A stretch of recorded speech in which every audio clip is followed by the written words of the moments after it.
Now meet the manager of the cafe Asphere Nasco na cylinder Sparagos pasok.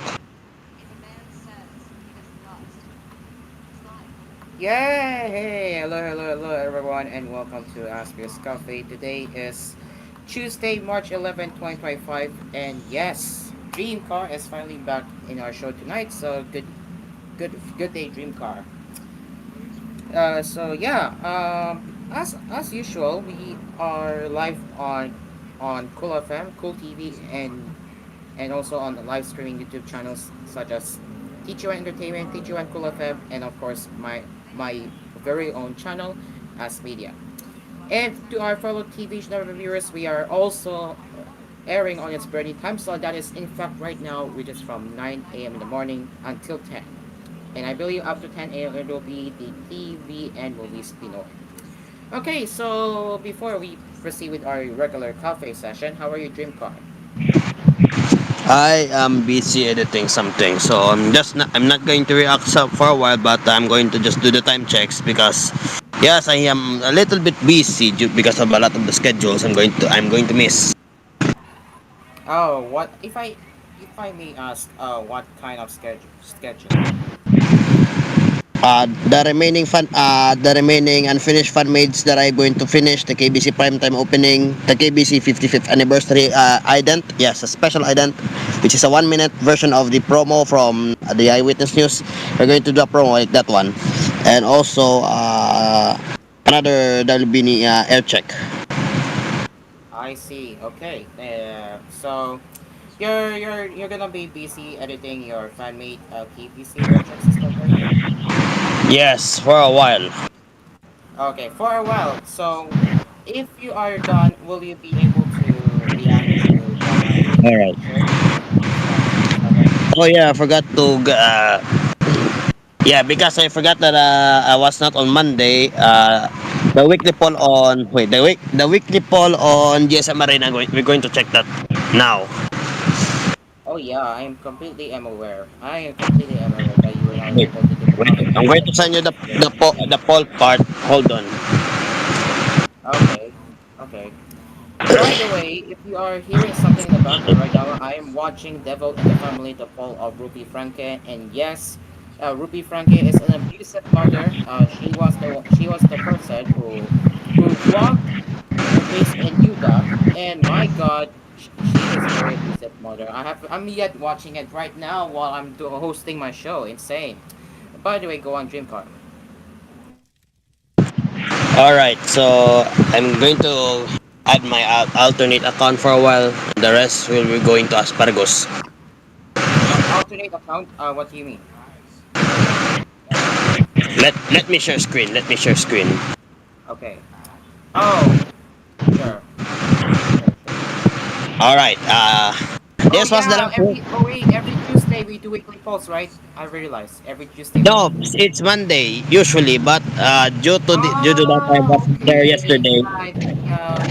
Yeah, we didn't cover that. I did not cover that yesterday. Yeah, we All didn't right, cover that.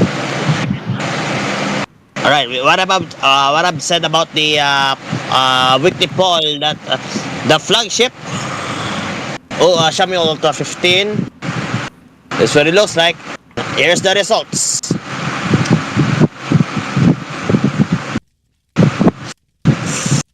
According here from GSM Marina's polls, with a big yes, majority of the yes, 1,231 with a 42.1%. Now this is a good start. For the maybe, 946, 32.4. One quarter of the overall votes. But the other one said no, but other camera flagships with 388 with 13.3. But they don't care about the camera, 125 with 4.6. None of the above, 224, 7.7. So that's the update from the last week's Xiaomi 15 Ultra. So now, I'm going to send you now the new one. So even everyone can vote. Hold on. There you go. Here's the question. According here, Will you buy the Samsung Galaxy A56? That's the question. And if they compile the survey, that means we're going to show you the results every Monday. Yes, every Monday about the results on this edition of the weekly polls by GSM Marina. Would you buy the A56, A36, or the A26? So those are your choices. So there's a lot of comments. So that's the three surveys: 56, 36, and 26. So once again, that I've said, send the update the form at the Cool FM Primetime GC. So or I could, or if I could, I'm going to add it on the Cool FM chat room. All right. So that's all for from you, right? For now. All right, that's all for the weekly poll updates. Now back to you, Asparagos. Thank you so much, Dreamcar. And now let's begin with the Tuesdays Tech News session. And while, yeah, I am multitasking right now, watching the mini documentary of what is it? Ruby Franke on Disney Plus right now, which is, yeah, Devil in the Family: The Fall of Ruby Franke. Yeah, I'm watching it right now, so I'll do my best to multitask while I'm watching. So yeah, here we go. Okay, so let me get my screen share as we speak. Okay, let me get the screen share right now and head over to. Today I will not be using the first, second, third, and fourth gap groups because I have not prepared it. I was very not that I'm very, but I am relaxed. I like lay down more than I was supposed to do. So yee. All right, so let's head over to The Verge now. Let's go to theverge.com. I'm trying to make sure that the audio that I'm watching right now isn't being heard. So, yeah. Okay, so let's get the screen share up.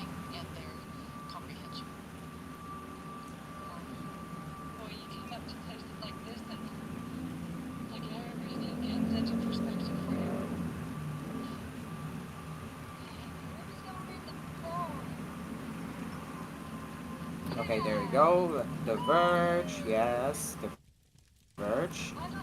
Okay.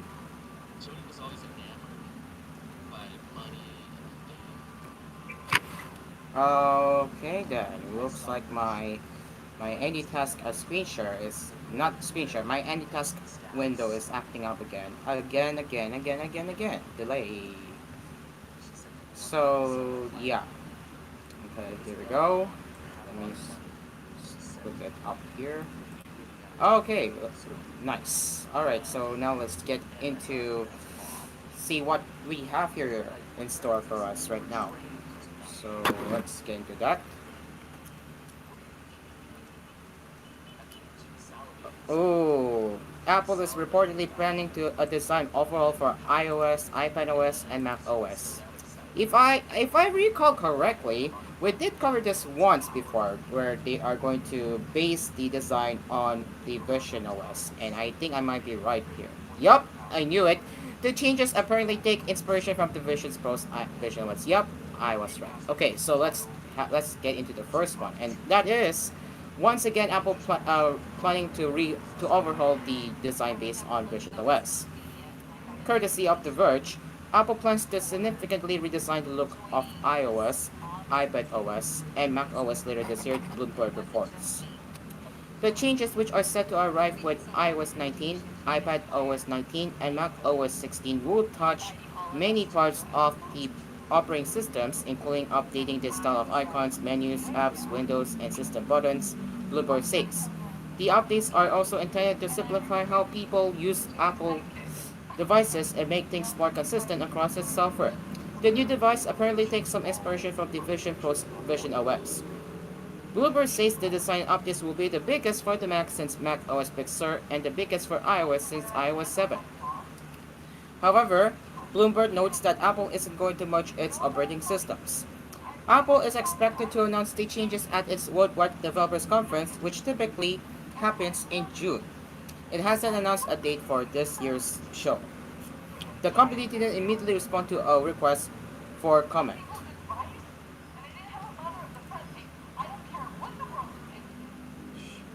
All right, so let's see what do they have to say here.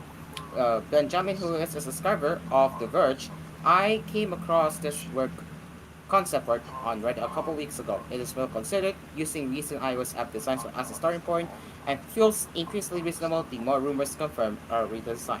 So let's take a look at the website of it's possible, how it is likely possible that um, how likely it is possible that iOS redesign look like.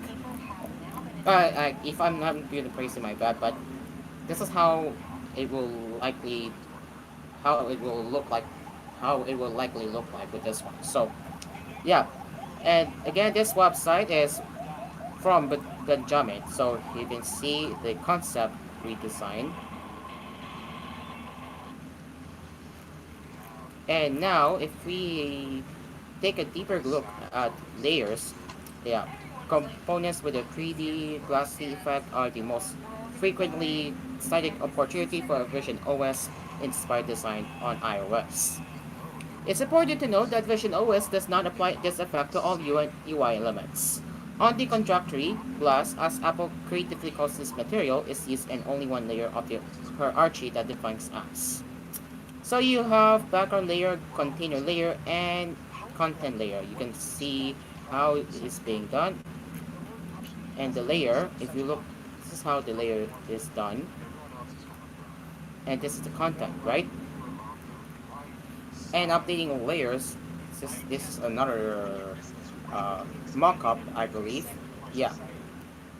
So advanced content is also at the glossy in boxes in the new container layer, and nav menu component is set within its own container. Yeah, right here, guys, right around here. That is very likely how the redesign will look like. And what else here? Navigation, of course. So if you are aware of how the floating tab will look like in iPad OS, well, this is about to be changed as well. So Vision OS tab bar, however, look like this, and I believe they're gonna follow suit soon. So yeah, so Benjamin's verdict. Well, the days of the constant tab bar are numbered. From a functionality perspective, it remains superior on the iPhone form factor, but it looks like Apple is going to change it anyway. Recall how they replaced the tab bar on iPad OS 18 with a top of screen solution, despite complaints. While the sports menu looks cool, they found it impractical across a wide selection of apps. So he will be using invites as a guide for reimagining iOS in navigation. And now, let's get into the actual concept. The one that we just saw was, well, not so concept, but now we are getting into how it might look like. Right, let's get into that. Yup, coming probably never. iOS meets Vision. Never, huh? Never, huh? Anyway, you can see how how it will possibly look like based on the concept. Materials, burning glass. If we open that here, yup. Navigation and toolbar, yup, yup. Navigation menu, of course. Close button, yup. Limitless tabs, dedicated button, of course. New search view, yup. Input field style, refresh keyboard, apps infused with color. I honestly think it looks great. And if we hover bar, as first seen in Apple Sports, the nav bars of most apps now feature a soft color gradient that fills the bar and bleeds down under the app's content. The color use matches the app's engine color or icon. And you have the list style, how it looked like, and the new app icons, possibly matching Vision OS. And of course they gave credit to Basic Apple Guide for originating the idea of a Vision OS Notes icon on iOS. So honestly, the Notes icon look way better than the current iOS version of Notes. Yeah, it looks way better. And the dark mode, yup, yup, I can tell, yup. It will likely be this one. I can tell you that it might likely be this one. Circle icons, very unlikely, maybe. I would say it's very unlikely. And yeah, that is the concept of how iOS redesign will look like to align with Vision OS. If it's true, if Apple is really working on it, I will be amazed. But if it's true, this will be great. Okay, so that is the first, right? First of that is the first tech headline that we covered so far. And before we head to the app break, let's read the rest of the comments. Wasn't John? Oh yeah, I remember now. Yeah, I remember. Yeah, I do recall. Yeah, I recall that one. Fashion OS fever is sweeping the nation. Okay, all right. Bring back Aqua. Yeah, real. Okay, so that's the first tech headline that we covered right here on Aspen's Cafe. And we will continue the rest later as it is now 6:47 p.m. Yes, you heard that right. It is now 6:47 p.m. And before we go to the ad break, This episode is brought to you by Asphere's Aircon. Tried, tested, trusted by Asparagus and Kapinoy Coffee. If it's coffee, it's Kapinoy Coffee. Manufactured by FBS Manufacturing Corporation. that's right. Stay along with us. We will be right back.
And now we return to Asphere's Cafe on Cool FM.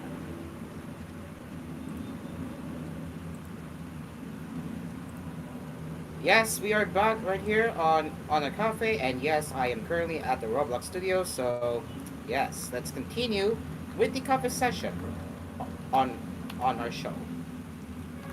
All right, let me get my screen share up once again.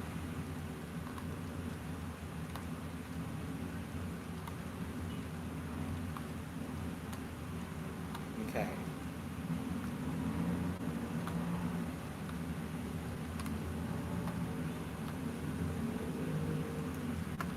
All right. So now let's continue. Let me get my screen share up.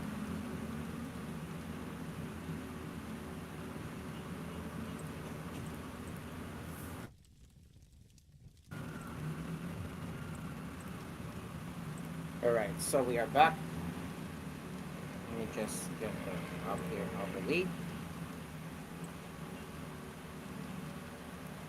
All right. So let's as we get over to the next gap. Microsoft is replacing remote desktop with its new Windows app. Oh, this is expected. And there's a catch though. Well, the remote desktop connection that app that's built into Windows is sticking around. Yep, it's staying. All right, so looks like Microsoft is ending support of its remote desktop app for Windows on May 27. If you use the remote desktop app to connect to Windows 365, Azure Virtual Desktop, or Microsoft DevBox machines, then you will have to transition to the Windows app instead. The new Windows app, which launched in September, includes multi-monitor support, dynamic display resolutions, and easy access to cloud PCs and virtual desktops.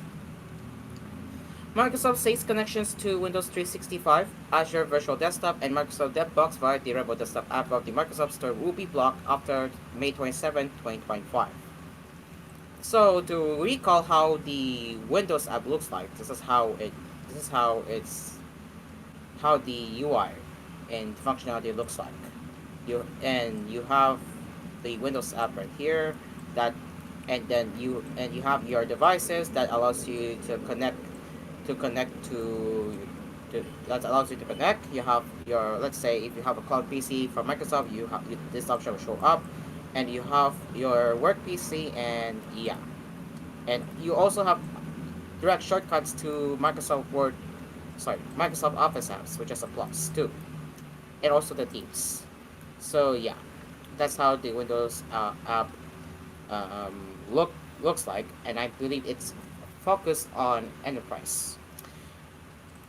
The existing Remote Desktop app is not to be confused with Microsoft's Remote Desktop Connection app that has shipped inside Windows for more than 20 years. This app will continue to exist in Windows 11 after May 27, and Microsoft says it can still be used to connect to machines until the Remote Desktop protocol is supported in the Windows app. They mention of RDP support could mean Microsoft will eventually support personal accounts in its Windows app. You can only currently use the Windows app if you have a work or school Microsoft account, despite Microsoft's long-term ambition of moving Windows fully to the cloud to enable improved AI-powered services and full roaming of people's digital experience. So there you go. So, folks, if you're one of them using the work or school provided PCs, and if you are still using the remote desktop app, well, this is your time to migrate to the new Windows app, since they're going to they're going to cut the support starting this May. So yeah, so I believe this is the right time if you're looking to move. Now this is your chance. Excuse me. All right, so let's move on to the next one. What else do we have here?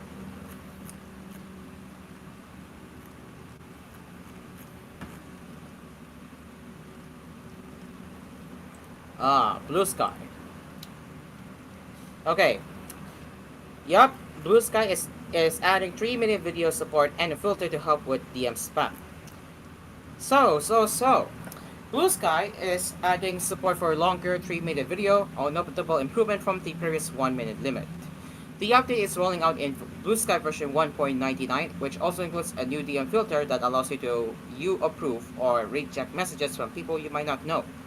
The new chat request feature is similar to message requests on X, and it will appear as a banner at the top of your inbox. Tap into it and you will find messages from unknown users. Based on the example shared by Blue Sky, it looks like the platform will also let you know if the person trying to message you is followed by anyone you're following. So there's their own post posted on their own platform, that is Blue Sky, mentioning their changelog here. Aside from that, Blue Sky is also making it easier to mute accounts, as you can now select the three-dot menu beneath someone's post and choose mute account. Previously, you had to navigate to the user's profile in order to mute them. So there you go. So yeah, that's the Blue Sky, and now let me look for another one here.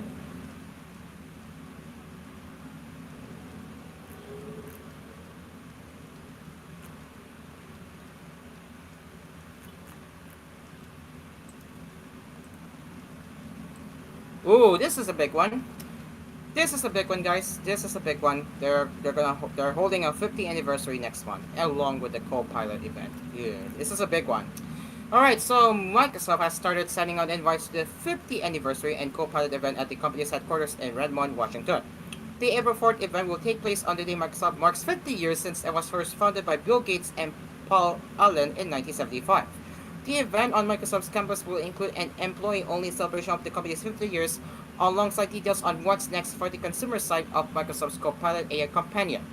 Microsoft CEO Satya Nadella, Microsoft AI CEO Mustafa Soliman, and other leaders of past and present will be part of the Copilot and 50th anniversary event. So this means Bill Gates might attend this event, which I should say it's important for him since he founded the company. So I do believe he will be attending the event. The Copilot event will take place amid rumors that Microsoft is developing its own in-house AI reasoning models to compete with OpenAI. The information reported last week that Suleiman has been leading the charge on developing Microsoft's own AI models dubbed MAI, or MAI. These models could potentially compete with OpenAI and even replace OpenAI's models in Copilot. It's possible that Microsoft might be ready to demo some of its own AI model work at this Copilot event next month, where the company will undoubtedly be looking to position AI at the center of its plan for its next 50 years. So if this vision works, it looks like AI is here to stay. Now let's take a look what they had to say about this event. Hopefully, my won't lie and just end up being a sigh. I someone want someone to count how many times they will say AI during the event. I like that image. Will be interesting to see that some become more prominent in their software and hardware. Alright, so that's what they said so far regarding this news.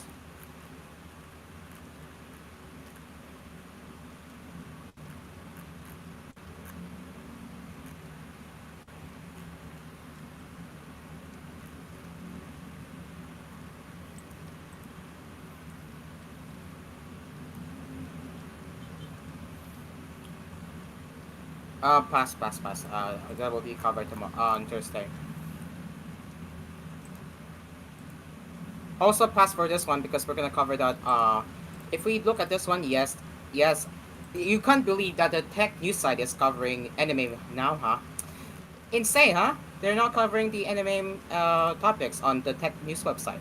Okay, back to just focus on what we have to focus, and now that is OnePlus signature alert slider.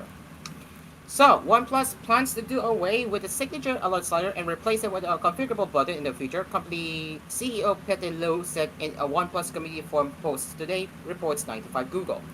The alert slider, which has been on most OnePlus phones and disappeared for the OnePlus 10T for the last decade, lets you quickly switch between normal, mute, and vibrate-only modes. Lu says the slider is a huge piece of hardware just to switch sound profiles, and that a smarter, customizable button could enable a more personalized experience. The change will be for the better, he adds later. Lu doesn't say what phones the button will appear on or when. He does call out that the button will still let people switch sound profiles without waking their phone, something he says was non-negotiable, and promised the button will work well for both power users and those who prefer simplicity. Given that, it's easy to imagine the OnePlus doing something similar to the action button Apple introduced in the iPhone 15 Pro. The action button has a few preset options tied to a long press, like silencing your phone or turning on the flashlight, but can also run complex iOS shortcut automations, which they nerdedly enjoy. So, if they do replace it, well, it marks end of the era, and now that Apple uh, uh, started this out of it all, bringing action button to their iPhones, it looks like that OEMs could follow suit and bring their customizable button on the right or left side of their phone. So there is my take on this. Let's see what else do we have here. Let's go through more stories.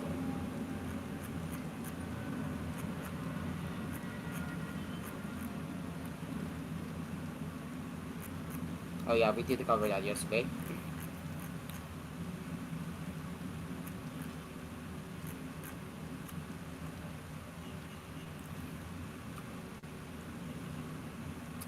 All right, guys. It looks like we have some fantastic news.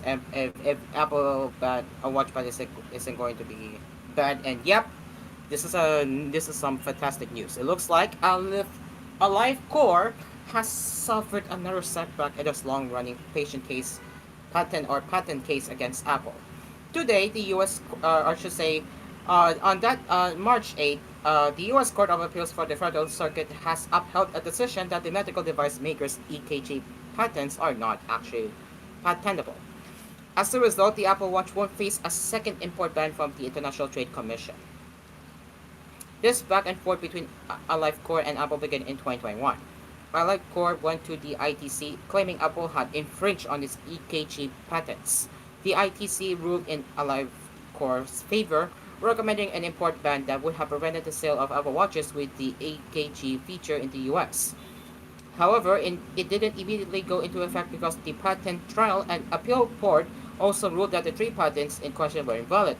For the import ban to go forward, Alive Core would have had to win its appeal of the PTAB decision, which it didn't.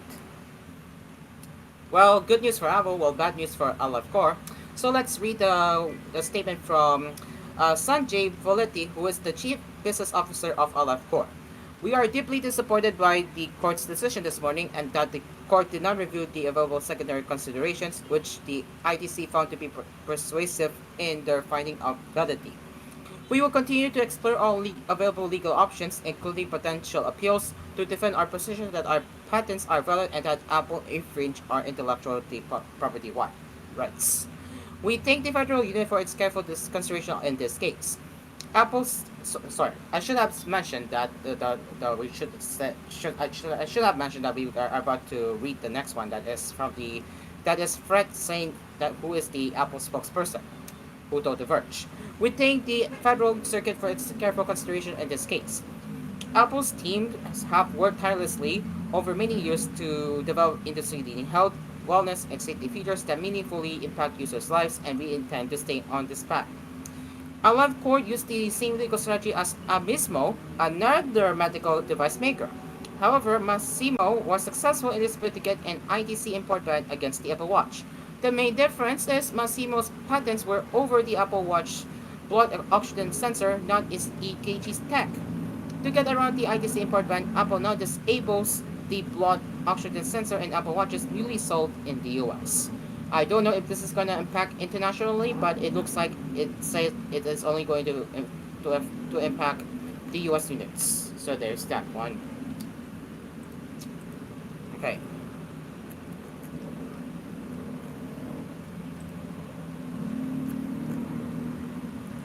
And I think the rest is the same that I have already covered yesterday. So that is all for what we have on the Verge, and now I will be focusing on the smartphone news that is coming up next later.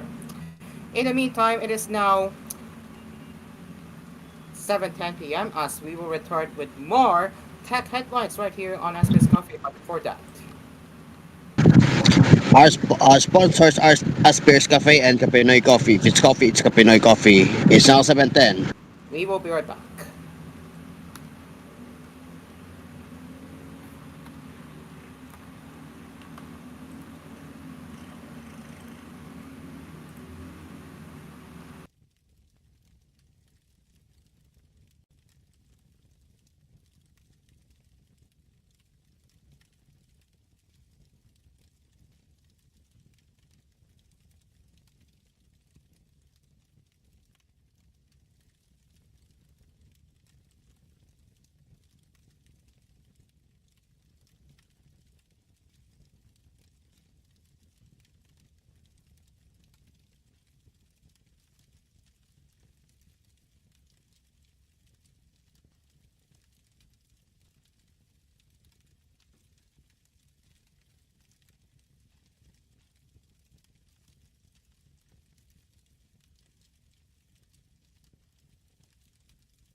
And now let's get back to the cafe.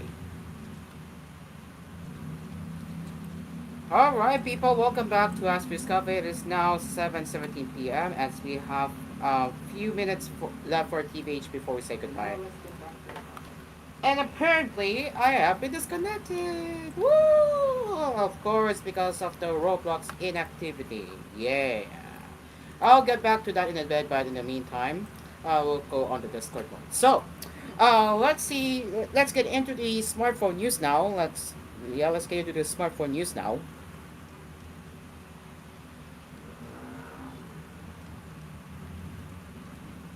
Where is it? Okay.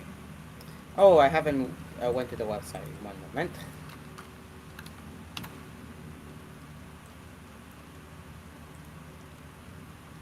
Okay. Here we go.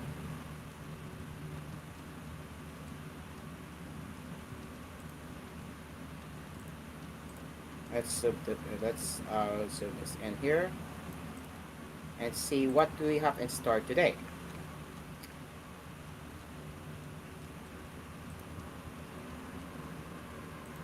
So, let's see.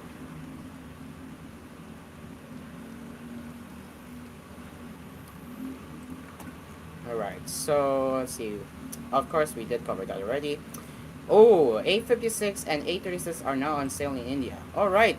I should mention I need to check the YouTube videos regarding the A56 because I have actually, again, I have discussed this last week that I'm already interested in A56. So, yeah, I'm not sure if it's already on sale in the Philippines. Let me just check that out right now. It is on sale in the Philippines.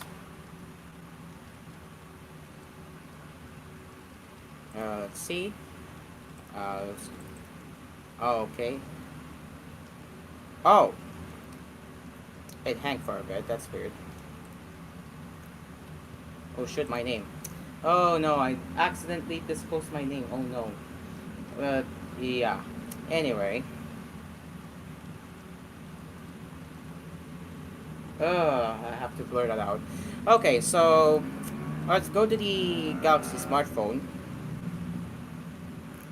And if we go to all the way to the Galaxy A series, yep, you can see it still says A55. So if we go to the page here, it's still listed as coming soon. So right, it is not on sale at least yet in the Philippines as of this broadcasting time. But if it goes on sale, I will check the phone out.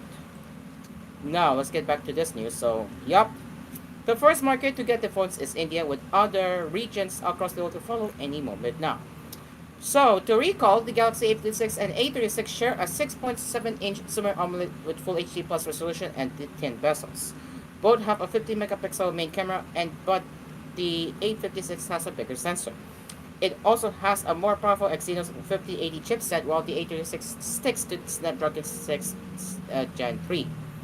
For the first time in Galaxy A's history, these phones support 45 watt charging.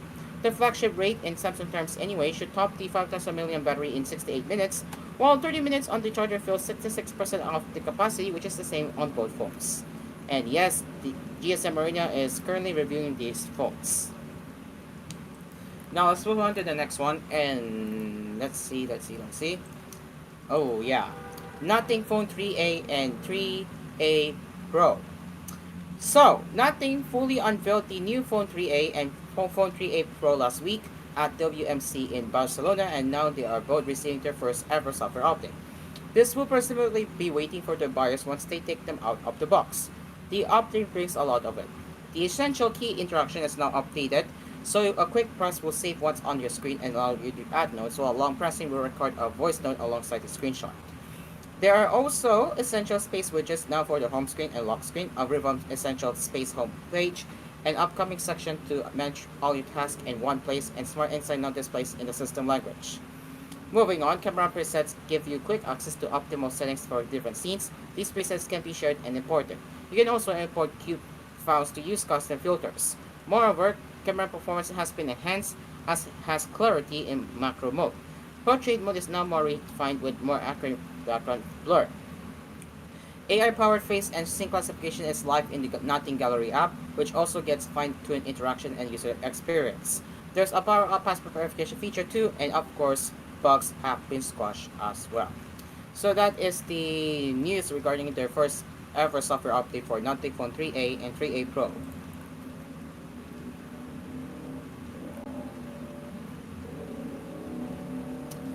Oh, now we know. Now we get to know the reason why Apple has decided to delay the Siri upgrade. So, uh, if you remember yesterday on my show, uh,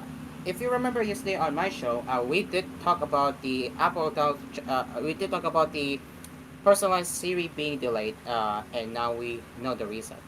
Apple's work on AI enhancements for Siri has been officially delayed. It is now slated to roll in the coming year, and one developer thinks they know why.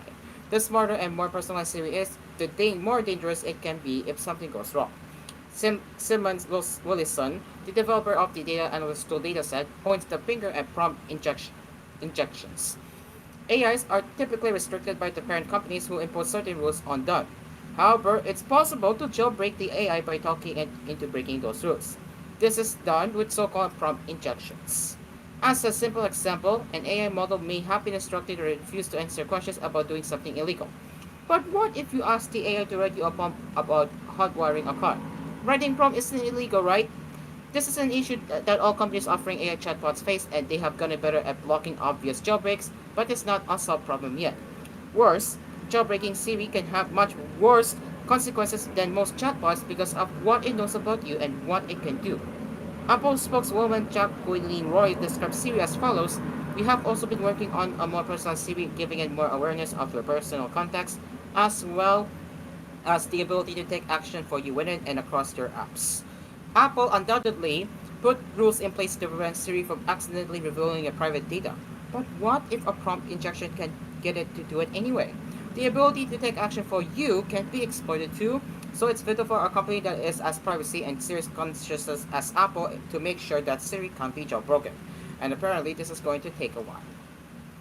So yeah, now we know a possible reason why Apple decided to delay the much needed Siri upgrade to include AI. Yeah, now that makes sense.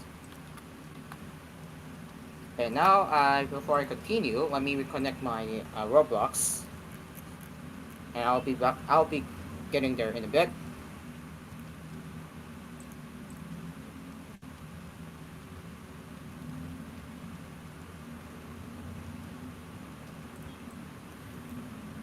All right, remember Mitsu, who remember this company Mitsu. Now they're and now they're returning under the hands of TVH Group. So, GSM Arena had a discussion with Mr. Gu Bin, executive director of the group and head of overseas operations. He shared that Mitsu has successfully entered 30 markets within its first year back on the international stage. Dream Smart provided substantial investment for developing, producing, and distributing smartphones. The plan the plans involved Mitsu further into expanding into Southeast Asia, followed by Central and Eastern Europe and Latin America. The executive expressed optimism about leveraging the partnership with automaker Gidley as vehicles and smartphones are already marketed together in certain regions. Smartphones will initially be offered online in areas where the company enters, but the company is actively establishing agreements with physical retailers. Mitsu traditionally produced phones across all price ranges. Currently, it has offerings in the $100 to $700 spectrum in China, but this isn't mirrored internationally. Mr. Gu disclosed that the strategy initially focuses on launching mid-range devices in overseas markets, with plans to broaden to a greater product range later. So that is interesting, knowing that Mitsu is now returning to the smartphone market and reaching 30 markets. Yeah, that's a milestone. That's a huge milestone for that. Okay.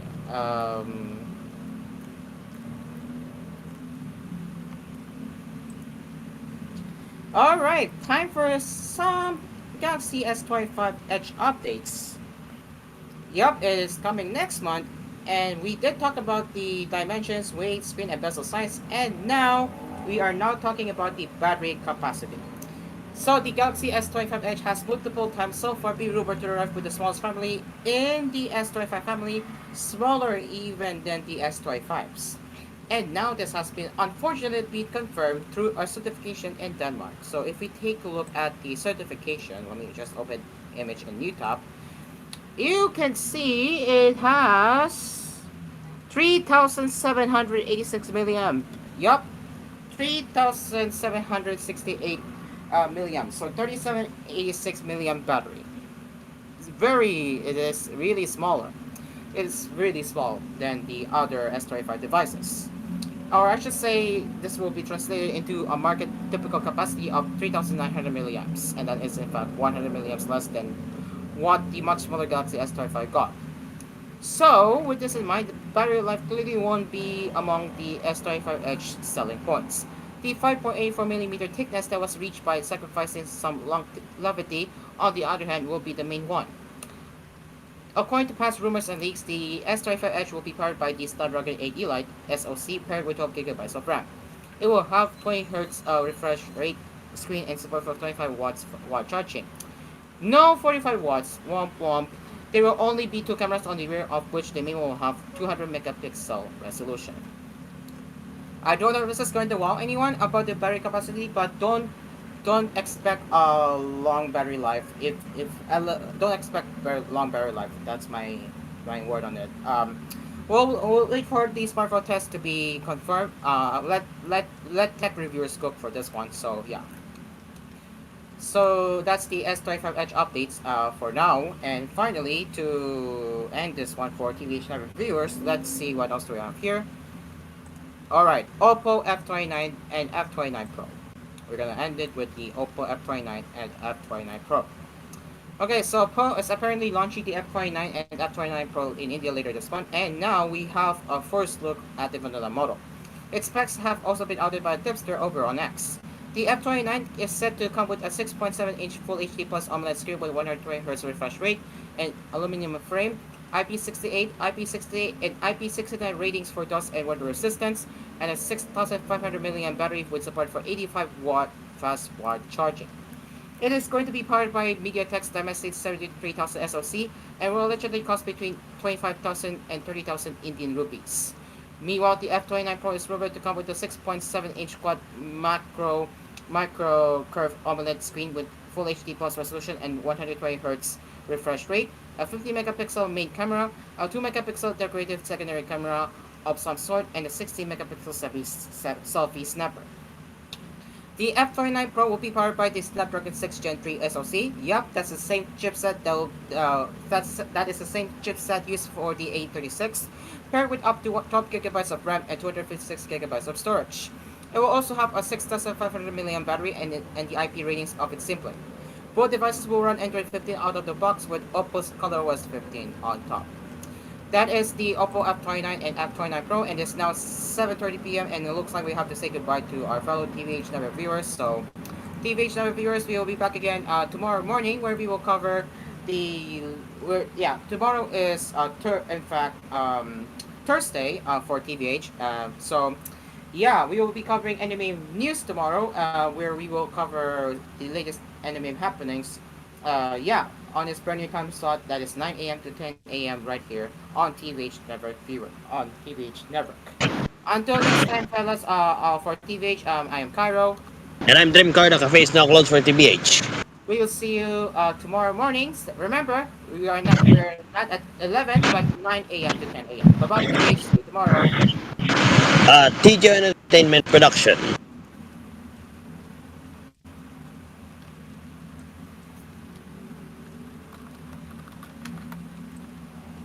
And we are back.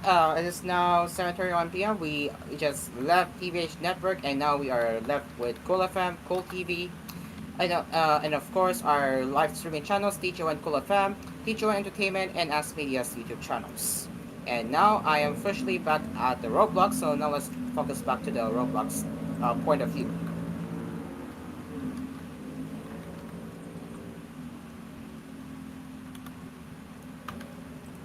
Okay. So let's continue with another round of smartphone news, or if not, yeah, you know what? Let's continue with the smartphone news, courtesy of GSM Arena. Let me just close all of it here.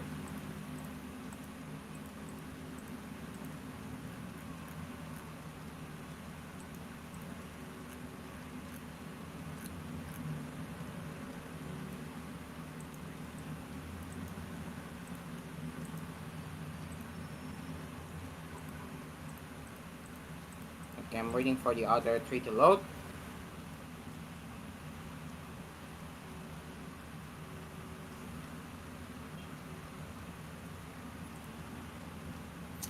Okay, there we go. All right, now me restart my screen share.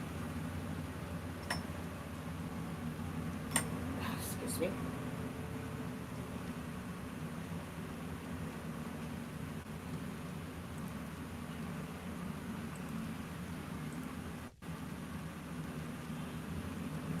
All right.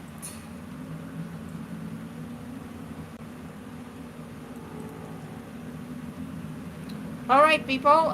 Let's get into the next round of the smartphone news, and that is the Xiaomi Pad 7 Max. That is focus on tablets. Yes. Okay, so let's get into that right now. Whoops! It shouldn't have been split screen. There we go. Okay, let's begin. Xiaomi has already launched the Pad 7 and 7 Pro, but there's allegedly one more member that will join the family soon. That is the Pad 7 Max. As the name implies, this will be quite huge. A new rumor out of China today claims it will support a 14-inch screen, as well as support for 120-watt fast wire charging. That is what Samsung couldn't do today. It will be positioned as a flagship device, so it should use a top-of-the-line chipset too, though which exact one isn't revealed. It might, however, become the first tablet to rock the Snapdragon 8 Elite. Ooh. Additionally, next month there will be two large tablets launching in China, with one with the 30-inch LCD screen and the Dimensity 94,000 SoC on board, as well as support for 66 watt charging. The other tablet will use the Snapdragon 8 Elite chip and will have 80 watt charging and a 30.2-inch display. So it's looking like Chinese device makers are all turning their attention to creating flagship large tablets this year, and it will be interesting to see how well these are going to perform sales-wise. Finally, finally, they are doing it right, and they are now making a flagship grade tablets from Chinese makers.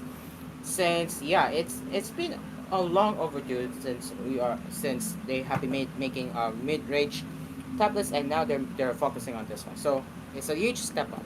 It's a huge step up. Next one we have here is the external display tools for Android 16. So Google is about to add true desktop OS capabilities to Android, and the proof is in Android 16. And the authority was able to find external monitor tools in the next OS currently in beta testing that points to Google's intentions. Currently, if you connect an Android phone via USB to an external monitor, it defaults into screen mirroring. However, hidden in developer options is a way to expand the smartphone display to the external monitor. Their solution is bare bones at the moment. The mouse is fixed to one screen and can't move between screens, and you will need to reconnect to toggle between mirroring and extending. But it seems Google has hidden solutions in place to enable the mouse cursor to move between screens. In the future, users will have access to tools much like those on Windows PCs. You can change the position of the external display, change the scaling, size of text, and icons separately on the external display. It's an indication that Google will aim to turn Android into a fully fledged desktop OS when needed, and that it may even mold in Chrome OS into Android. So this is a big step up for Android, since they're going to focus on enhancing on or I should say, adding full external display support. So this is a big upgrade for the Android, for Android 16, of course. All right, next, Apple is working on under-display Face ID for its foldable iPad Pros. When two rumors collide, will you get this? Apple's foldable iPad Pro will have an under-display Face ID, says Lickstar's digital chat station. They have been hearing about those things, foldables and under-display hardware for years now, It was inevitable that they would overlap at some point. First up, this is for the upcoming foldable iPad Pro, not the foldable iPhone that is supposed to be coming next year. This might not move all of the Face ID hardware. It's a combo of an IR projector and an IR camera, but only the projector. This will be achieved with a meta lens, or not. Maybe Google credentials have failed. This sounds a lot like the original plans to shrink the dynamic island on iPhones. First, the projector moves under the display, then a couple of generations later, the camera goes under as well. This was originally supposed to happen this year with the iPhone 17, but more recent info suggests that this upgrade needs more time in the lab before it can be implemented. As for the as for the foldable iPad Pro, it will allegedly have an 18.8-inch display. That's larger than any MacBook, though smaller than iMacs currently sold in 14-inch size, but 2.15 models used to be available. Anyway, Apple has transitioned to Face ID almost completely. Touch ID can still be found on some iPads, Vanilla, Air, Mini, while others, the Pros, use Face ID. Uh, hmm. The fingerprints reader is no longer on iPhones now that the SE is discontinued and the 16E switched to Face ID. Apple could have easily implemented under touch display touch ID, but it seems that Cupertino has no interest in doing so. So if so, yeah. It's interesting that Apple is working on the under display Face ID, at least for the foldable iPad Pro. It would be great if this is if this would be arriving to foldable iPhone, but again, might not happen anytime for now. But it would be great to see that tech coming to the regular iPhones and iPads as well. It would be great. But yeah, under display Face ID, yeah, this is new tech that is interesting. Last one we have here is the IQO C10. So Vivo's sub-brand IQO is getting ready to launch the C10 series, and today more details about the device have surfaced. According to a now deleted post on Weibo by the profilic Chinese leaker who goes by once again Digital Chat Station, the device are currently tentatively scheduled to be launched in April. The C10 Turbo is going to use the MediaTek Dimensity 84,000 SoC, while the C10 Turbo Pro will go with Broadcom's still unannounced Snapdragon 8S Elite. These two should share a 6.78-inch 1.5K LTPS OLED screen. One of them will have a 7,600 mAh battery with support for 90 watt charging. The other a 77,000 mAh battery with 120 watt charging. Moving on, the IQO C10X has an LCD screen, will be powered by a MediaTek SoC, and is due to be out later in the third quarter of this year, so between July and September. Meanwhile, the C10 should have a 1.5K OLED screen and be powered by the Snapdragon 7 Gen 3 chipset. So that's the IQO C10 updates and the leak update. I should say that's the latest leak updates about the IQO C10. It is now 7:40 p.m. as we will get into the last gap of the tech news right here on Asphere's topic. But before that, okay, alright. Before that, this program is sponsored by Asphere's Aircon. Try, tested, trusted by an asparagus, and Kapinoy Coffee. If it's coffee, it's Kapinoy Coffee. From FBS Manufacturing Corporation. It's now 7:41. We'll be right back.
Okay, now let's get back to Asphere's Cafe.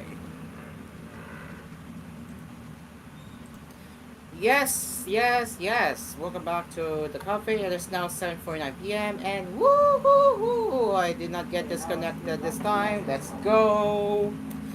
Okay, so let's get into the last round of tech news, and I don't know what am I going to cover next, but rest assured I'll do my best to cover any other topics here. Okay, so let's see. Because I think the rest of the GSM Iranian headlines are, yeah, the same as this time. So, okay. All right. So, um, yeah, I think it's the same. So now let's move on to another one, to another tech news, and I think we're going to be talking about the cybersecurity, and that is coming from Beeping Computer.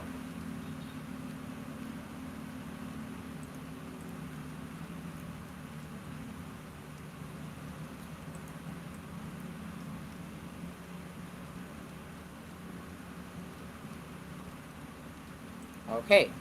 Yep. Time for the cybersecurity news.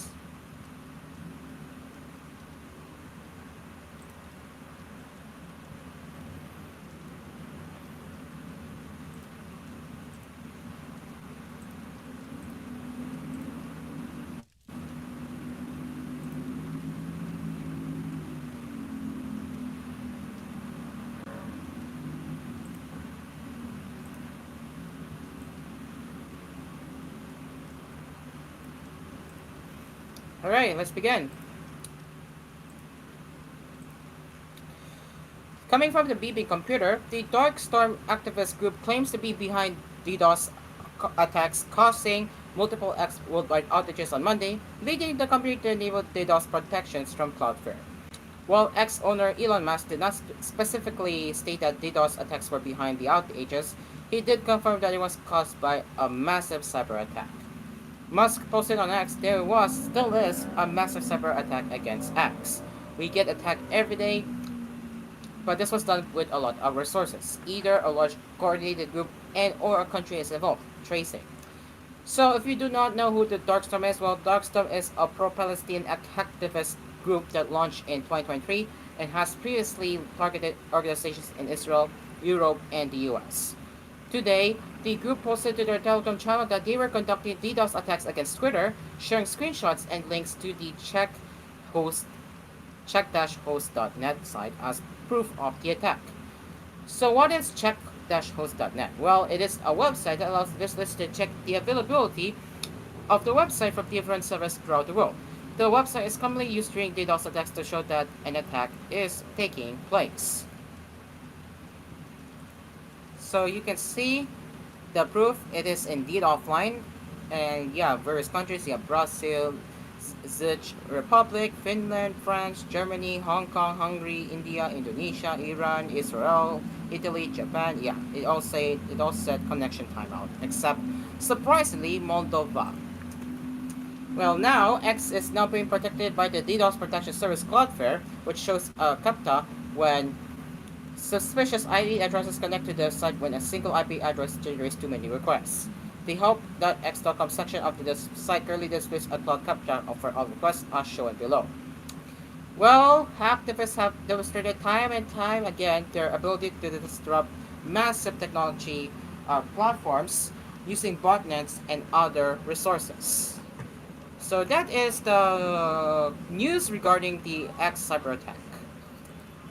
Next we have here is the FTC sending $25.5 million to victims of tax support scams. Later this week, the Federal Trade Commission will start distributing over $25.5 million in refunds to those misled by tech support companies, restore and reimage scare tactics. The FTC will send 736,375 PayPal payments starting March 13 to consumers tricked into paying for unnecessary computer repair services. Between now and March 30, those eligible for a refund will receive an email and must redeem the PayPal payment within 30 days. Restore Cryptos Limited and Reimage Cryptos Limited were fined $26 million 1 year ago for violating the FTC Act and the telemarketing sales rule after using online ads and pop-ups impersonating Windows pop-ups, and system warnings saying the consumer's PCs were infected with malware, had performance issues, and required urgent attention to avoid harm. The FTC said in the complaint, since about January 2018, defendants have marketed decisively over the internet and through telemarketing purported computer repair services to the consumers under the brand names Restoro and Reimage. Defendants used the same decisive methods to market and sell Restoro and Reimage. The methods include decisive pop-ups, internet marketing, scans for purported errors and risk, and telemarketing. Defendants, pop-ups, and internet ads lure consumers with an offer of a free scan or an update to consumers' computers. Regardless of the computer's actual health, the scan for or update inevitably finds purported performance or security issues requiring repairs. As the FTC revealed in March 2024, its investigators also paid for the company's service to replicate the consumer's experience with Restaurant between May and June 2022 and Reimage during July and August 2022. Even though devices used to test the purchased devices had no performance or security issues and were running antivirus software, scanning them using the two companies' software revealed hundreds of issues require repair, including PC's privacy issues, crashed programs, junk files, and broken registry issues.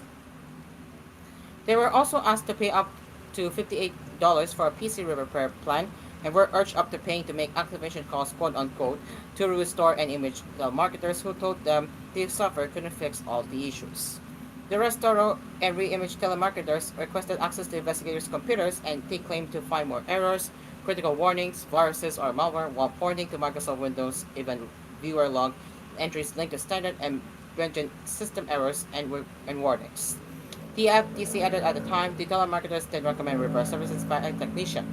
They offer various repair plans costing $200 for silver, I should say, $300 for gold, and $500 for platinum service. Oh my God! Well, why would they pay for that type of price, right? This, besides the $26 million fine, the FTC order also bans the two companies from using decisive telemarketing and misrepresenting performance or security issues that scare consumers into buying unnecessary computer repair services. Last year, the FTC also ordered TurboTax maker Intuit to stop marketing free software that isn't free, ban Avast from selling its users' privacy data for advertising purposes, and prohibited data brokers in market and OutLogic from selling Americans' raw location data. In December, the government agency also distributed over $72 million in four-time refunds to those affected by Epic Games' use of dark patterns to trick players into making unwanted purchases. And the last but not least, Google paid $12 million in bug bounties last year to security researchers. Google paid almost $12 million in bug bounty rewards to 660 security researchers who reported security bugs through the company's vulnerability reward program in 2024. Among last year's highlights, the company revamped the VRP's reward structure, bumping rewards up to a maximum of $151,515, while its mobile VRP now offers up to $300,000 for critical vulnerabilities and top-tier apps, with a maximum reward reaching $450,000 for exceptional quality reports. The Cloud VRP increased the top-tier reward amounts by up to 5 times in July, while Chrome security bug rewards now exceed $250,000. Last year, Google more than doubled rewards for Miracle PDR bypasses to $250,128 from $100,115 when the Miracle PDR bypass reward was launched. It also launched KVM CTF, a new VRP unveiled in October 2023, aiming to improve the security of the kernel-based virtual machine, which stands for KVM, hypervisor, that offers $250,000 bounties for full VM escape exploits. The company says it awarded $65 million in bug bounties since its first vulnerability reward program went live in 2010, while the highest reward paid last year was over $110,000. And the list goes on here. So that's the cybersecurity news, and I think that is all I have here for tonight for the tech news right here on Asphere Cafe. And we're not done yet. We're not done yet. It's only 2 minutes, so there's that. So let me prepare the live stream for the next program of Cool FM. That is right now. Let me just switch accounts. So, before we had the last words, I want to know how Dreamcar's doing. Dreamcar, how are you doing so far while I'm doing the show? How are you? I'm on the midst of editing right now. When it comes to see Oh, prime time, uh-huh. and of course on the other stuff because college week is fast approaching. It's on the last week of March, then the rest on the April. Oh, wow. Last week of March and the rest of April. Yes, a whole week, March 31 to April 5 March days. 30 to April 5. Right? Is that right? Yes. Ooh.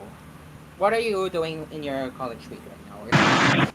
Usually I'm the sound manager and of course the voiceover talent of the school. And yes, I'm also the DJ too. Nice. Nice. All right. Uh, before I wrap it up, now is the time to wrap it up. Any last words, Streamcar, before we go?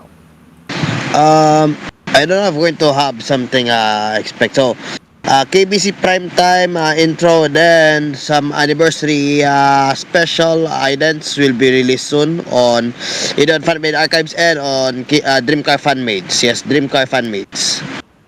All right. Thank you very much for your word, and that brings us to the end of Asus Cafe tonight. Thank you very much for joining our cafe. We will be back again tomorrow. We will cover the latest anime updates and other Japanese pop culture news right here on Cool FM. Same time, same place. Remember, 6:30 p.m. to Yes. 8 p.m. Until then, I'm Cairo. I'm Dreamcar. The cafe is now closed. Join us again, same time, same station. And we will see you tomorrow, guys. Bye bye, bye bye, guys. See you tomorrow. Bye bye. Asphere's Cafe is brought by TGN Entertainment, Dreamcar announcer speaking.